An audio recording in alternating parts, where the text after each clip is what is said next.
On today's show, the Dallas Mavericks need a center. Nico Harrison said it. They need to get better at rim protection and rebounding. So, what kind of center do the Mavericks actually need? Who's out there? And how can they get one of those centers? We'll talk about all that and more on today's Locked On Mavs. I'm Luka Doncic, and this is Locked On Mavericks podcast. Hey, Dallas Mavericks are NBA champions. Bang! Bang! It's good! And the Mavericks have won the game!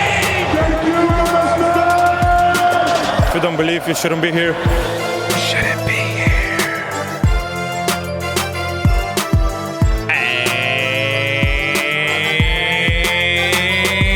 And welcome. You are locked on to the Dallas Mavericks for 5 years. My name is Nick Angstadt. I'm the NBA channel manager and host of Locked On Mavs, Locked On NBA for the Locked On Podcast Network. Thanks for making Locked On Mavs your first listen every day. Remember, we are free and available on all platforms, including YouTube, where you can subscribe to the show. And the best way you can help us grow is comment below. Comment below. Which center do you want? Just name one. Just name a center that you want for the Mavericks. Name it in the comments below. Salah Mejri, baby. Everybody should leave a comment today. And joining me, as always, my co-host, writer, and contributor at Mavs.com, the big man, muscle man, the one more thinking. What you got for me, Isaac Harris? I just want to say shout out to everybody who reached out over the past few days. Obviously, yesterday was 5 years. We released a bonus episode on YouTube. You ended up dropping the audio of it too, right? Eventually did. Yeah, we had an issue with our audio platform yesterday, and so I couldn't get the episode on audio, either episode. So we posted an actual episode talking about offseason questions and then did the bonus. So I posted that on audio as well. You can go listen to that. Yeah, it was just cool seeing a lot of DMs, a lot of people reach out. Shout out to Bates. Bates is a longtime listener who put together a montage, a 5-minute montage of just since we've been on YouTube, which has been only over a year now, and just a bunch of funny clips and references and everything. So just want to say real quick, thank you to all the people who reached out. It's been fun. And now we're, starting year 6. Let's do this. Also, shout out to Big Rob of the Maniacs. Yeah. Confirming that Locked On Mavs is Maniacs approved. Let's go. Maniacs approved. Go. Dance like a maniac.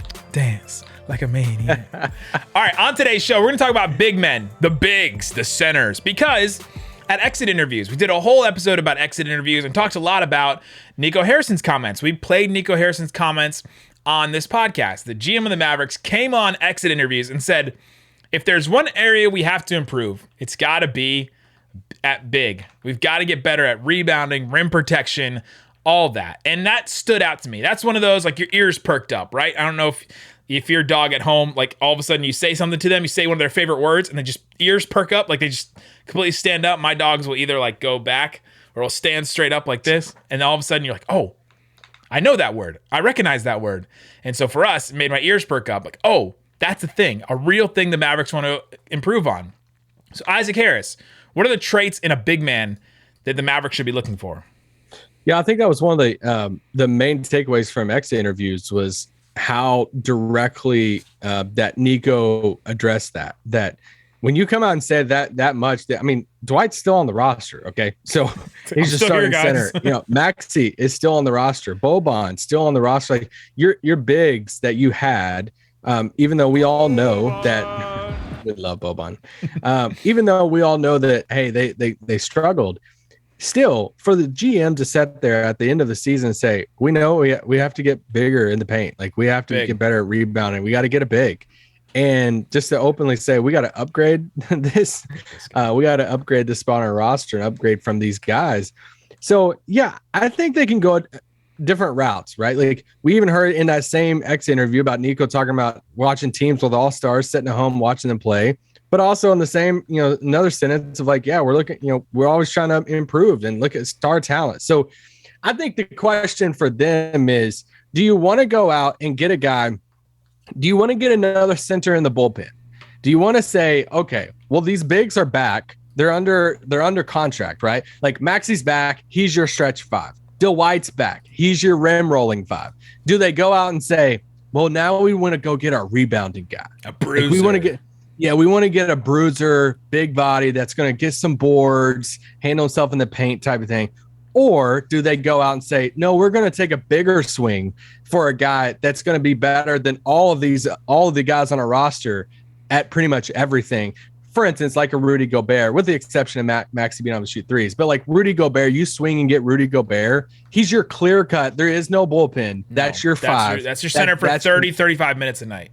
Yeah, and you're paying him $40 million, and you're going to be paying for the next few seasons. So that's the question I have is how big are they going to go at that big spot? Excellent.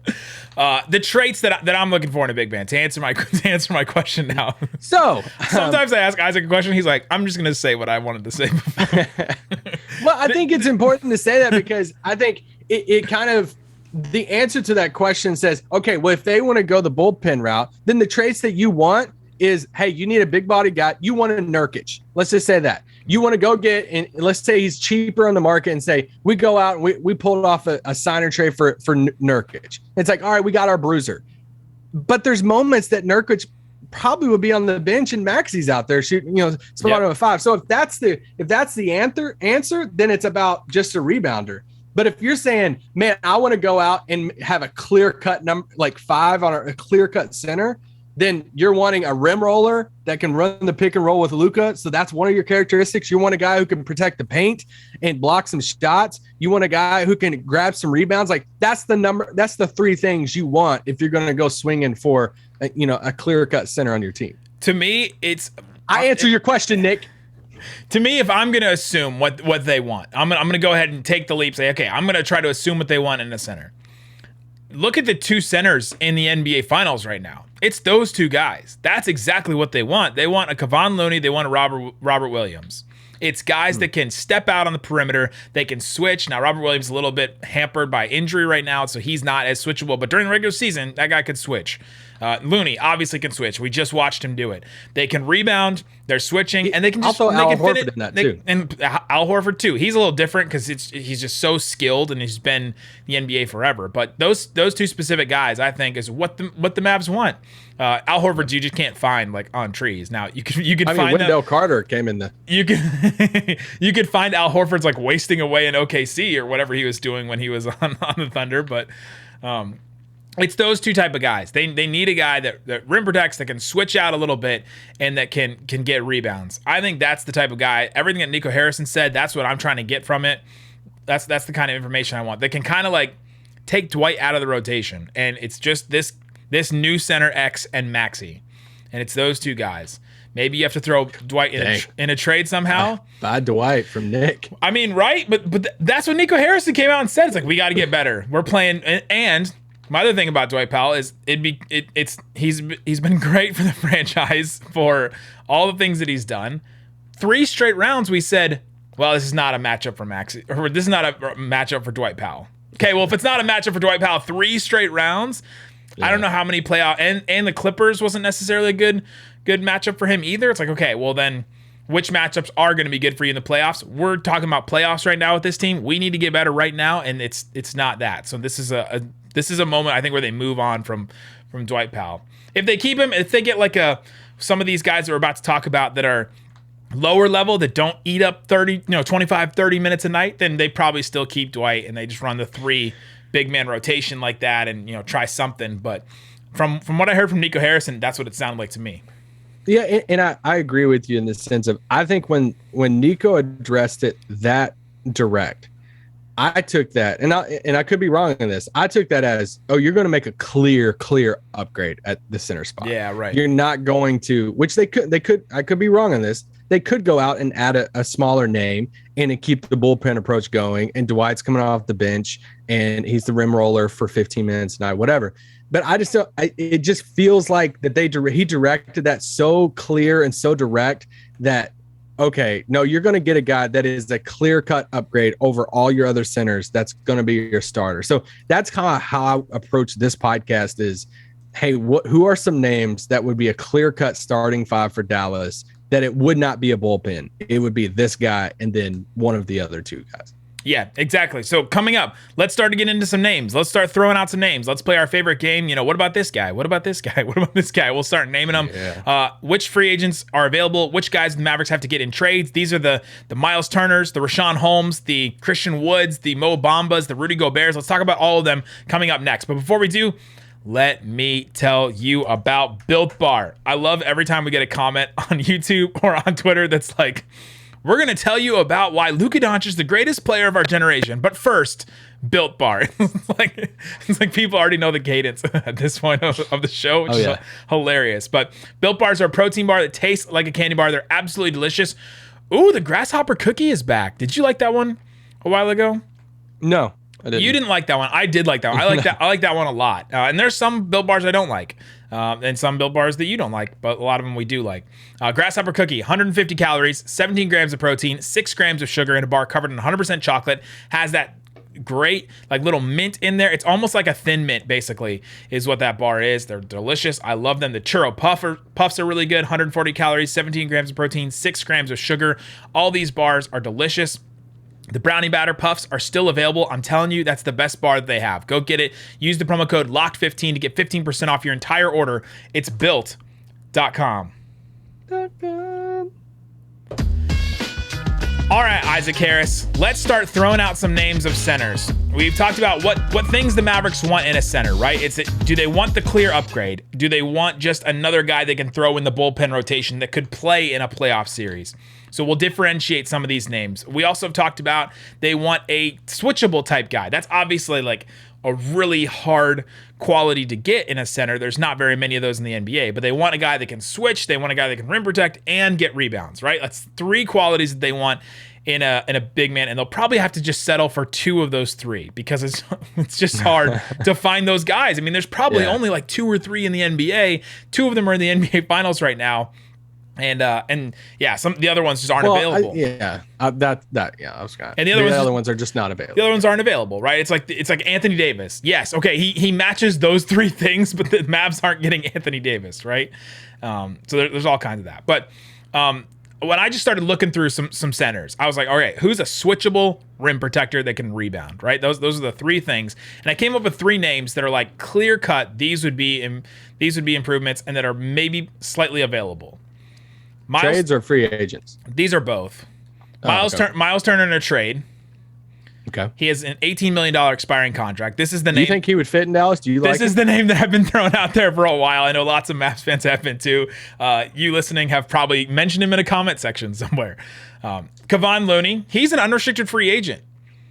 I mean, it'd be hard. Do you want me to go on my Looney spill right now? Because he's one of my 3. And then my other one's DeAndre Ayton. He's restricted. I don't know what they're doing in Phoenix right now, but he's another one. And it would be tough for the Mavericks to get free agents like this. They'd have to do some kind of sign and trade, probably for both of them. But what do you think about those 3 names? I think those are the top 3 names, honestly, for the Mavericks if they're going to try and upgrade big at center. Yeah, I honestly didn't do a ton of work on Myles Turner because I thought you were going to bring his like social security and shoe size and everything. So I was like, Nick's got this. I'll future tease here. We'll do full deep dive episodes on each of these guys, especially the ones at the top of our list. Like I'll probably have on Tony East from Locked On Pacers to talk about Myles Turner, and I've gotten notes from guys on other centers and stuff like that. But yeah, what do you think about those 3 names? Turner, Looney, and Ayton. Yeah, so I want to talk about the Looney one real quick, just because it's fresh on everybody's minds, and it's like, oh, really? We could, get this guy. Okay, so this season he's playing right now, he makes $5.1 million. Okay, so what's going to be his contract after this? It's not like he obviously had a lot of boards. He had a very important role for the Warriors against the Mavs, but it's not like he's Joel Embiid either. So you can't overreact to say he's going to get like $25 million a year, but he's going to get more than $5 million. Now, look at the situation Golden State's in right now. They're at $171 million right now for next season before a Jordan Poole extension this coming fall. Okay. Oof. So, obviously Steph's at 48, Clay at 40, Jordan Poole's like, I outplayed Jalen Brunson, right? Like whatever Jalen Brunson's going to get, I should get more than that, right? Like he's going to his agent and the Warriors right now. Like, you guys think I outplayed Jalen Brunson, right?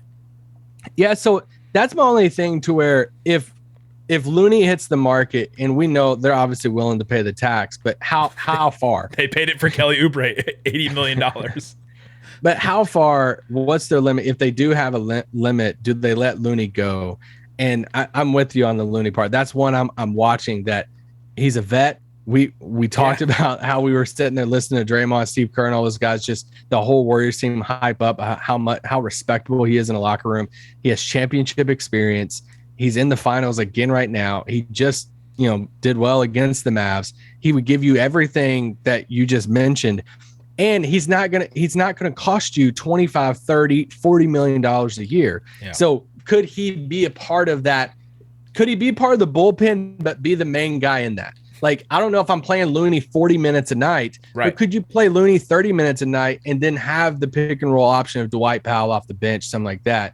So then you just have to create the space. And that's where it gets tricky for Dallas when it comes to like cap space and all of that, because they just don't have a ton of it. Like, you're looking at some of these, the 6.4 million tax mid-level. You're looking at, they have a trade exception. They can't use that for this, but it's just they would have to create cap space to kind of bring him in, and that's where it kind of a dream of it kind of takes a big hit. Yeah, but you could do a sign and trade situation. What if it's some kind of sign and trade where, I don't know, do they want Tim Hardaway Jr.? They want another shooter? Like, I don't know. You start coming up with some ideas. You throw the pick in, and maybe that's interesting to them, or you throw Josh Green, and maybe they think, hey, we're the young player whisperer. We can, you know what I mean?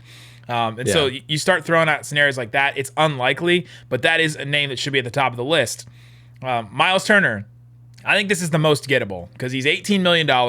He's on an expiring contract. If they know for sure that he's not going to come back, then try to move on from him. I think he's the best rim protector of these guys that we're talking about right now. Myles Turner has been an incredible rim protector for the Pacers, and I think he just fits what the Mavs want. Now, he's not the incredible rebounder that you want in this scenario, but no.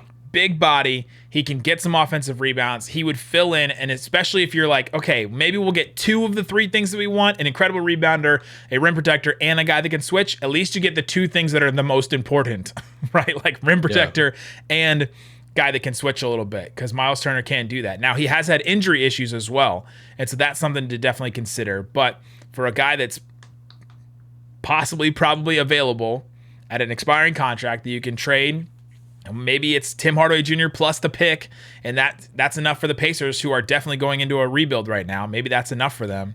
Well, it could be bigger than that too, right? I mean, we obviously know Rick's there. Rick loved Dwight Powell. It could be something bigger to where it's Myles Turner, it's Buddy Hield, it's Tim, it's Dwight, it's the first rounder. And it's kind of swapping out Tim and Buddy, because Tim has, I think Buddy has a little bit more money, a little bit. I think Buddy's at like 22. I was looking him up for But then, if you're Indiana side, it's like, hey, they get two vets in the locker room that Rick likes. They likes being, once have around the young guys. You get another first rounder there in Dallas. Anyway. Yeah, Buddy's making 21 this year, 19 million the next year. And Myles Turner's an $18 million expiring for this upcoming season. So yeah, you could expand that trade and make it more interesting. Especially, like you said, if you think you're gonna lose Myles Turner for nothing. So I'm with you on that. I think Myles Turner would be great on this team. The only thing about it as far as is the rebounding. I'd have to look at some of his pick and roll numbers. This is when I was doing my. Don't look at him. Okay, he's not the greatest pick and roll guy either, right? So that's another thing that you're giving out. But he can shoot a three. Get him with Luka and see those numbers. He can shoot a three though, which is another thing. Yeah. Like if you're gonna expand it to, okay, now what kind of offensive capabilities do you have? Can you roll? Can you post up? Can you hit a three? Okay, well he can at least do the two. He can hit a three and he can post up a little bit. So you can at least do those things. But. Yeah. So your guy's Myles Turner. It is. So I have three names on my list, but my number one guy that I think is could be gettable this offseason is not one of your three, that I think fits almost all of them with the exception of 3-point shooting. That's Clint Capela. So Capela's 28, obviously plays for Atlanta. He's under contract for 3 more years. So I was looking up, I basically went to Basketball Reference because I know how to use that site a little bit. I'm still learning how to do it, but I looked up total rebound percentage, and I was like, all right, let me just see who some of the top rebounders are in the league. Rudy Gobert, Clint Capela, Jokic, Nurkic, Valanciunas. So then I also went to Synergy and said, all right, let me look at the best rim rollers in the league. And so I pulled up on Synergy, best rim rollers in the league. John Collins, number 1, Dwight Powell, number 2, Brandon Clark, JaVale McGee, Damian Jones, Clint Capela. And so if I'm trying to find this mold of a guy that, hey, we need you to be a good rim roller because Luka's going to excel with you. Like, what is the better version? What is Dwight Powell 2.0? And I feel like Clint Capela is the like evolution, or is the Blastoid to Dwight Powell's Squirtle. Is that close? Oh, I thought you were going down an evolution. I thought Pastor Isaac was going down an evolution route. And religion can work. I think Dwight would probably be the Squirtle, and then there's War Turtle in the middle, and then there's Blastoise is the last one. Like Blastoise would be like Embiid, right? And so maybe Capela's the War Turtle. He's War Turtle. So I just think that what Dwight is good at, I think Capela could be a little bit of an upgrade from that. As far as I think he can be better defensively. I think he's a better rebounder. He's one of the best rebounders in the league. And he can roll to the rim. He's very good at that. We see him do that with Trae Young. Now, the natural question is, why would Atlanta trade him? It feels like anything you read about Atlanta is they're open for all kinds of business this summer. If they do get into that Rudy Gobert sweepstakes and say, oh, we want to upgrade Capela. Yeah, right. It's like, and they do that. Could Dallas hop in as the third team and say, well, we'll take Capela as our upgrade at the center spot? That's a good one. It's a good name. He's 3 years left on his deal, $19.7 million next year, $22 million, and then $23.7 million. So still, that's not a bad contract either for a guy like that. You're not paying $35 million for just your center that you could probably so you could probably sit him in key moments if you needed to just go 5 out with Maxey at some point. So those are some names. Those are like our top names coming up. Let's talk about the rest of them. Let's throw some more names out. What about Christian Wood? What about Richaun Holmes? What about? I got a wild one for you. What about Mo Bamba? A lot of people have mentioned Mo Bamba, and Isaac's got your guy. Isaac's got a wild one. We'll talk about that coming up. But before we do, let me tell you about BetOnline. It's the best place to check out the odds and lines and everything in sports. Go check out at Locked On Network on Twitter. We're always posting BetOnline odds. There's really cool stuff all the time. NBA Finals right now for the series. Who do you think is favored, and what's the money line? I think it's Golden State by 3. Well, the money, though, not the spread. Oh, the money line. Oh, I'm gonna say minus 130. Oh, it's minus 155 for the Warriors. Really close there. Golden State. Yeah. Really close. And then Celtics is plus 135. So that's the money line right now for game 1, which is your what was your 3? That was your guess? Yeah, it's minus 3.5 for the Warriors right now for the spread for game 1. So if you're interested in that, you want to check out some series props too. They have all kinds of stuff. They have Horford's points per game, Wiggins points per game. They have Draymond assists per game, Jaylen Brown field goal percentage, 3 points made, all kinds of different stuff on BetOnline. You can check it out. Check out all the trends and actions on your mobile device or on BetOnline. Check it out. It's where the game starts. All right, Isaac Harris, thanks for making Locked On Mavs your first listen every day. Make sure to check out the Locked On NBA Big Board podcast. Rafael Barlow and Richard Stamen, both DFW's own, all the time, draft stuff every day. Great interviews, great player rankings, big boards, mock drafts, Locked On NBA Big Board, YouTube, wherever you get your podcasts. All right, Isaac Harris, let's just start throwing out some more names. Christian Wood, a name that I've seen a ton of times over and over again when people talk about centers. Lots of Mavs fans, you listening, you probably wanted Christian Wood at some point and think that he is the perfect guy that fits in this. So why have we not talked about Christian Wood as one of these top names? So I reached out to Jackson Gatlin, Locked On Rockets host, friend of the pod, and we talked about Christian Wood. I was like, okay, give me like the summary on Christian Wood this year, because I know what I thought about Christian Wood, but I want to see if it matched what he said. So Christian Wood, $14.3 million next year. It's an expiring contract. He's in a contract year. And we've heard all kinds of stuff about how he doesn't like the role that he's in and wasn't embracing the situation there in Houston and all kinds of weird stuff. And so I just wanted to hear it from Jackson. This is what he said. Great pick and roll and pick and pop big man that decided to stop rolling because he wants to ISO too often. But he said that could change with an alpha ball handler like Luka. He said, however, he's a huge liability on the interior defense, but he's a surprisingly capable switch defender against wings and guards on the perimeter. So again, he fits a couple of things you want. He's a rim roller. He can also pop, which is a great skill. He's pretty good on the perimeter, but he's a bad interior defender. That's a real minus for the Mavericks if they're looking for a center, because in those traits that we talked about in the first segment, rim protector is like the first one. It's like the first one that they need. And Jackson said he's best suited as a 4 and not a 5.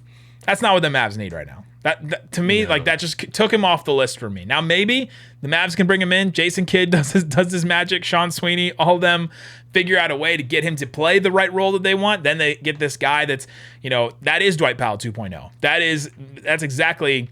He's exactly that type of player that can actually hit a three, that can roll with some of the best of them, crazy athletic, can guard on the perimeter a little bit, is not great inside, but maybe they fix that a little bit. I just don't think that's the type of player the Mavs want to go after at center.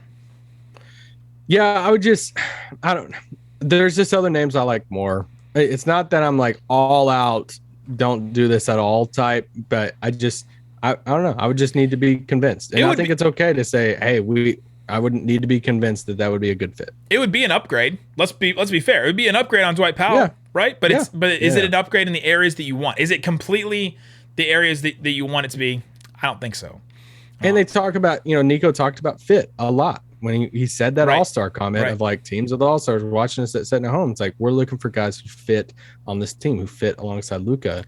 And just some of that reporting that Jackson talked about. I was like, And they're bringing back Boban and Theo Pinson because of the chemistry on this team.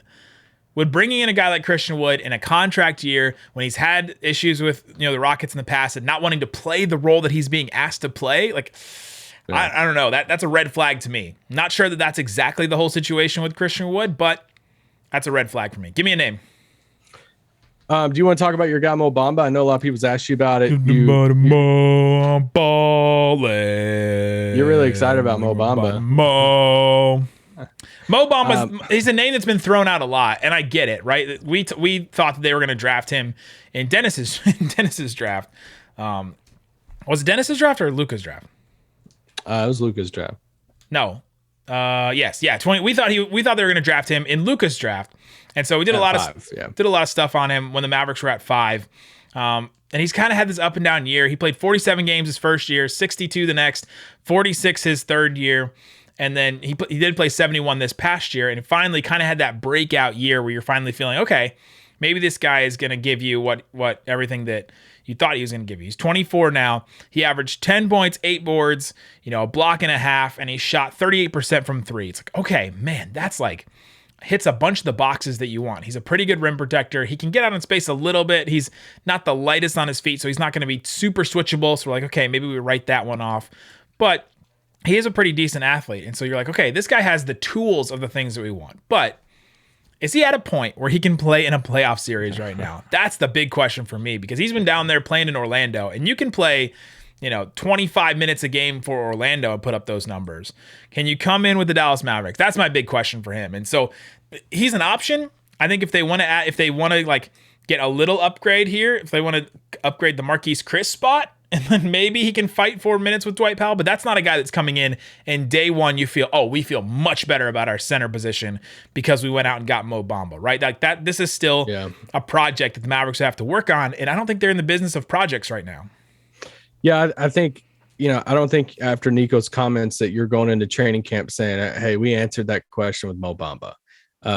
Although I haven't fully like written him off either. Like I'm really intrigued to see what his next. He's a restricted free agent, so will Orlando go out and pay the money, especially if they, what if they take Chet in the draft? Yeah. So it's like, are they really going to pay money to, for Bamba, or just let him walk, or sign and trade or something like that? So I think I'm with you. If they got somebody else, let's say they had to trade a bunch of their guys on the roster now, like let's say Dwight and Maxey and a couple of these other guys had to go out, and it's like, all right, now we need a backup center and we just got to trade something kind of smaller.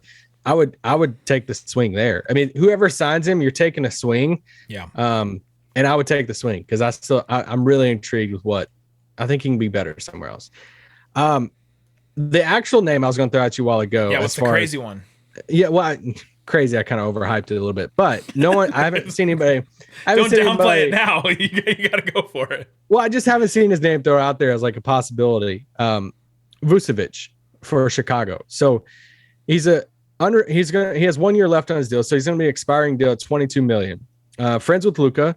He's 31. He is one of the best rebounders in the game as far as he averages 11 boards a game. Last year, or actually 2 years ago, he's been a 4-time All-Star. He shot 38%, 39% from 3, 40% the year before that. This year, he had a little bit down year at 31%.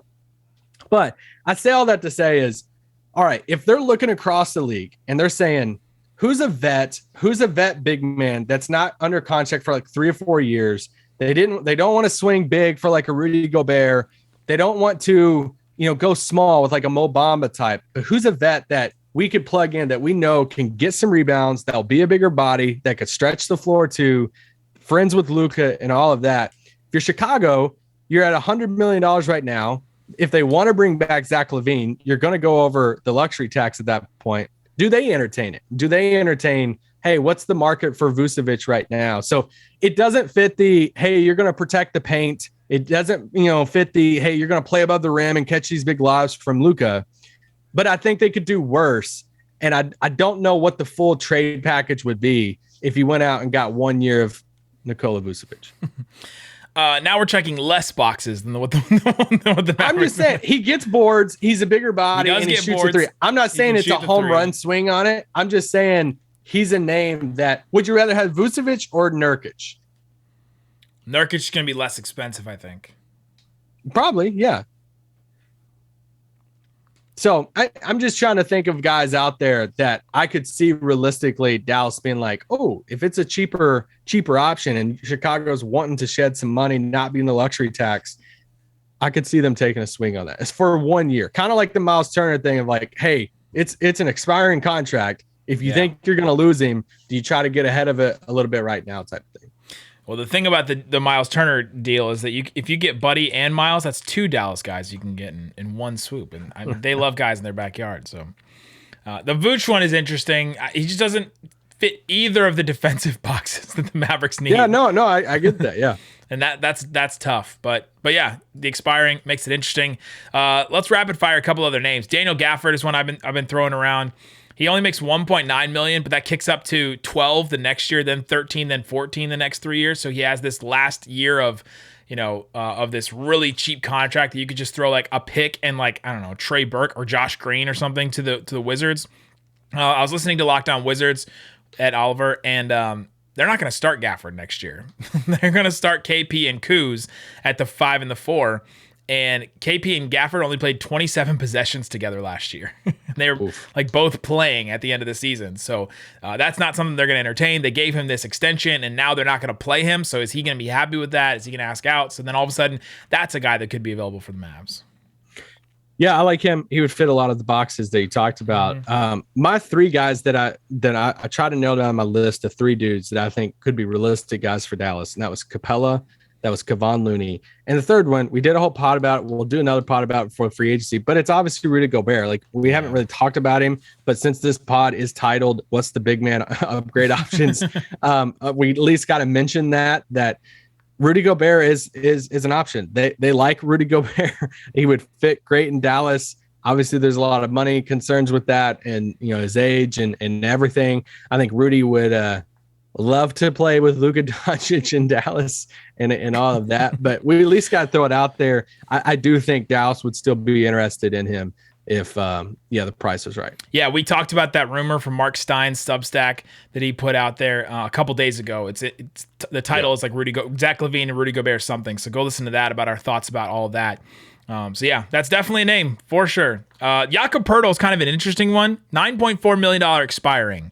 Not sure what's going on in San Antonio. They don't usually make a ton of trades, but if they don't think they're going to re-sign him or sign him to an extension, that's one that you could see possibly happening with some incentives. Like, hey, let's do Dwight and a pick, and then all of a sudden, like, Jakob Poeltl's on the Mavs, and you're like, wait, how did they just do that? Yeah. I don't know if I'm giving up, like, the first-round pick in that. I would. Jakob Poeltl's really good.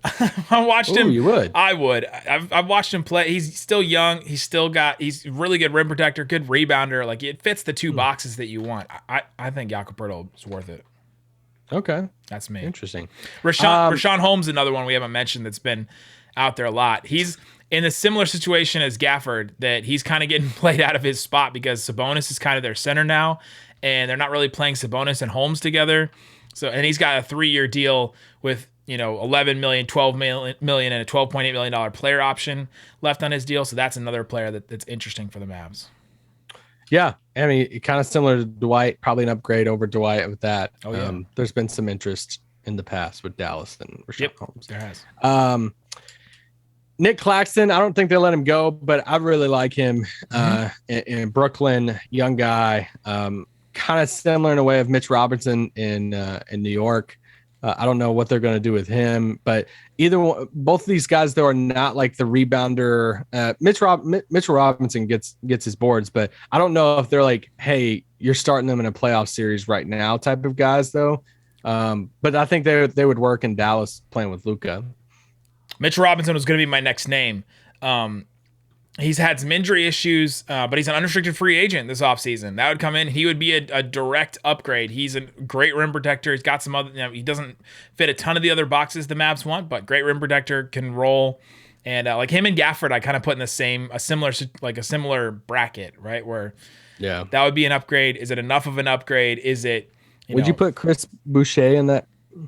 Chris Boucher's just different. He's different. I don't know. He's like a scoring big off the bench. I think I don't know where I would put him. I'm curious of what money. I'm assuming he'll be back in Toronto, but Zubac's the situation, and for the Clippers, you would assume that they're going to bring him back, but I could see, if he hits the market, I could see Dallas saying, hey, come play with us. And that would be a classic bullpen type of move of, all right, big body rebounder.